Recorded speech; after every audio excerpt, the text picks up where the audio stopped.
Ringle, and I want to talk to you about live performance. One morning, right after my sophomore year of college, I found my mother in her room trying to get ready, but unorganized, disoriented, and unable to talk.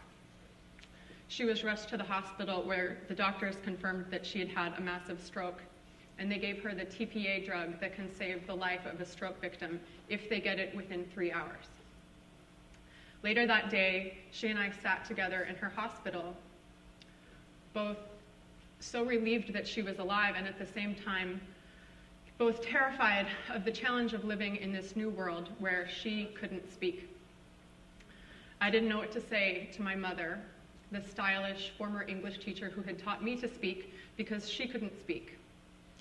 I knew that music helped me remember the words to poetry and that it helped me to feel like myself, so I sang an Aaron Copland piece that I had sung the semester before. Over the next 7 years, my mother worked hard to recover. She can now walk, talk, write, and drive, and she still corrects my grammar. At the same time, I had had some phenomenal luck, and I was working on a career as a professional singer, but I'm also the nerdy, dutiful oldest sibling, so on the side, I was doing a lot of neuroscience reading, mostly Oliver Sacks and K. Redfield Jamison, to try to understand what was going on in my mother's recovering brain and how I could help. I read about mirror neurons, dopamine receptors, and temporal lobes, but the really crazy thing was that in doing all of this reading for my mother's recovery, I was learning so much about my job. I was learning about the language centers that make it so that I can memorize hours of poetry in foreign languages as long as there's music to go with it, and preferably motions on top of that.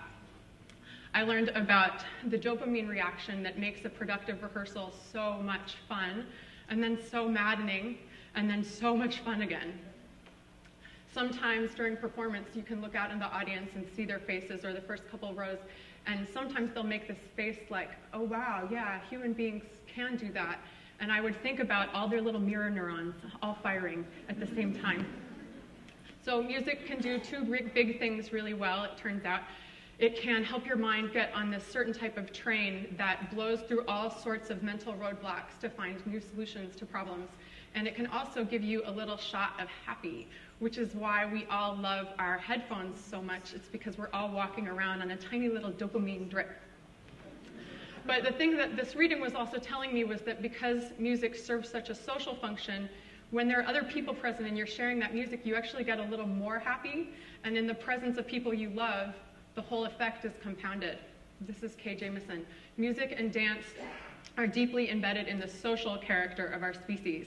They ignite, infect, and express our collective, complex emotions.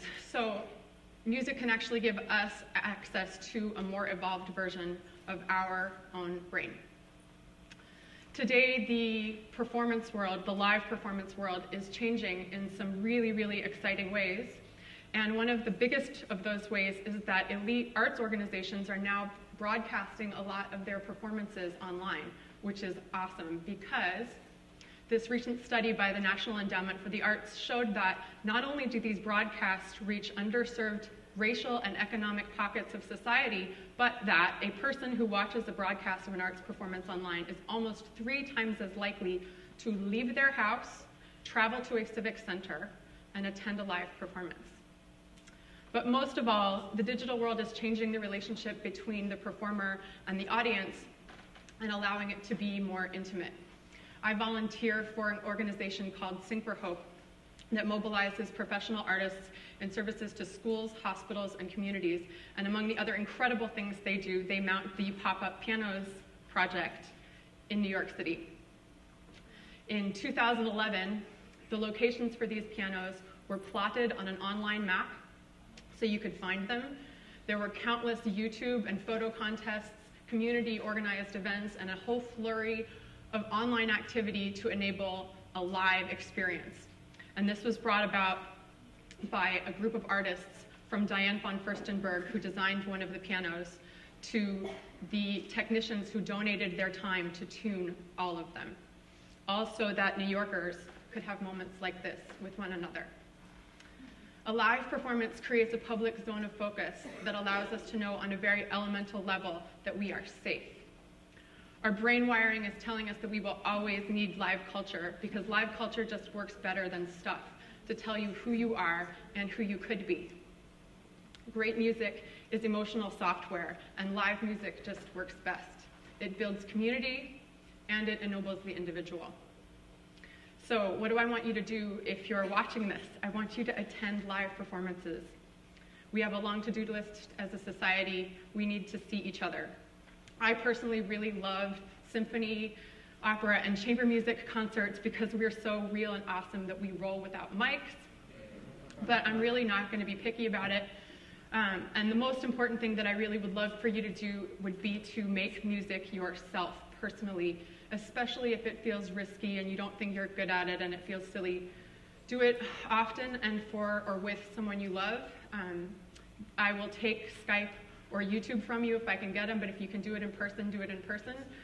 The pleasure of shared music is part of your neurological birthright as a human being. Singing in an intensive care ward for my mother felt silly and, at the time, entirely beside the point. I felt awkward and very frightened by her situation, and I thought that I had picked the wrong song, but it was short, so I finished it. And when I was done, my mother was able to say the first word that she'd been able to say that day. She said, "Again." And she made me sing that song 3 times, and now I'm going to sing it for you.